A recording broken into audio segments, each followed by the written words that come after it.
If your marriage has ended, whether you chose it, whether they chose it, whether it died slowly, whether it ended one night, I am so sorry.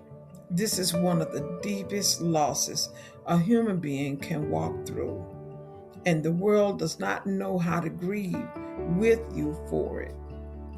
Today, I'm going to walk with you through what is actually happening and what comes next.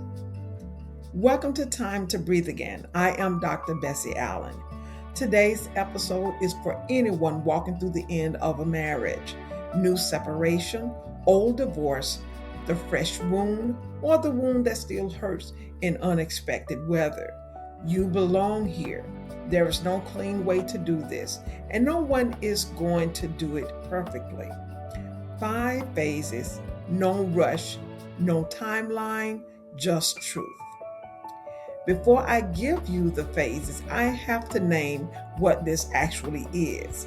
Divorce is a death, but unlike most deaths, there is no funeral, no casserole brigade, no bereavement leave from work.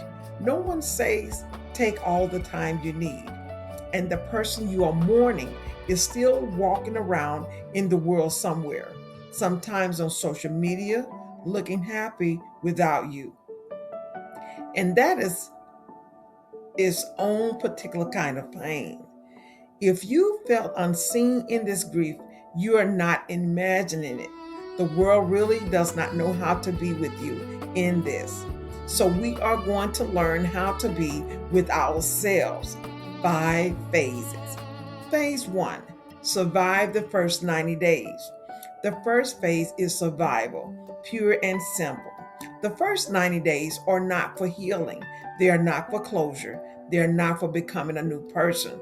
They are for staying alive, eating, and breathing through the next hour. If all you did today was get out of bed and drink water, beloved, you did a holy day's work. Eat what you can, sleep when you can, cry when it comes, cancel things you cannot do. Tell one or two safe people what is happening. Do not try to be inspiring. Do not try to be the strong one. Survive. Phase 2, grieve every version of the life that did not happen. The second phase is one we do not want to talk about enough. You are not only grieving the marriage you had, you are grieving every version of the future you thought you were going to have, the vacation you were going to take, the grandchildren you were going to share, the growing old together, the retirement plan, the emptiness you were going to enjoy, the Christmas mornings. All of those futures died too, and every one of them deserves to be grieved. Phase 3, find yourself underneath the marriage. The third phase is where the work begins, slowly. Somewhere underneath the wife you were, the husband you were, the partner you were, there is a person who has been waiting, a person you may have lost touch with 5 years ago, 10 years ago, 20 years ago. This phase is about meeting that person again. What did you love before this marriage shaped you? What music did you listen to? What food did you eat when no one else was choosing? What did you want before you started wanting it together? You are not starting over, you are coming back to yourself. There is a difference.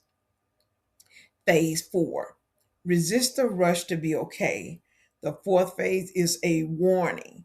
You will be pressured by yourself, by your family, by well meaning friends, by every dating app advertisement in your timeline to be okay quickly, to get back out there, to prove you are fine, to start over with someone new before you are anywhere close to being ready.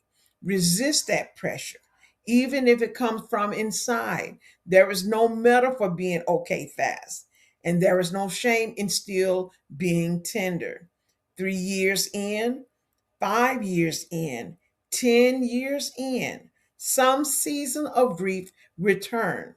That does not mean you are broken. It means that love was real. Phase 5. Let the new life come slowly. The last phase is the hopeful one. And I want you to hear me when I say it. There is a life after this. There is. It will not look like the one you had. It will not have the same shape.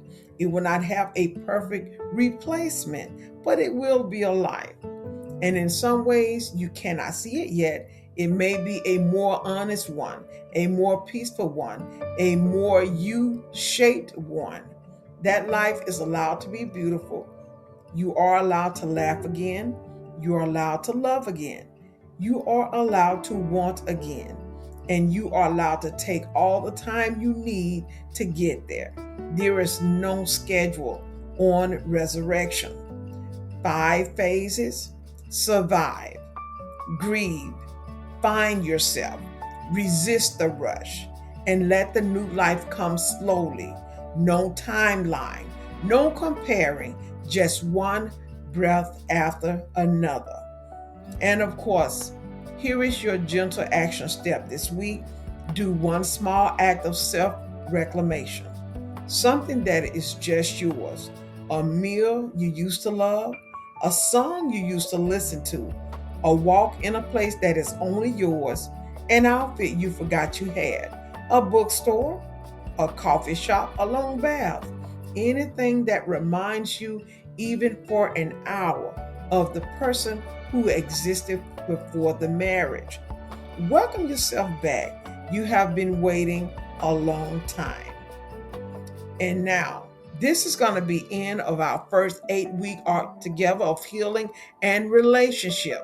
We've covered a lot of ground, the patterns we keep repeating, what healthy love actually feels like, rebuilding trust, the difference between loneliness and being alone, and why we stay, how to love someone is healing, owning the harm we have caused, and today, rebuilding after the deepest loss.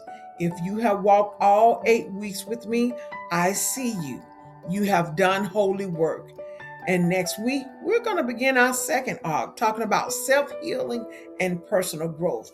9 new episodes, all the same warmth, all the same honesty, all the same gentle direction.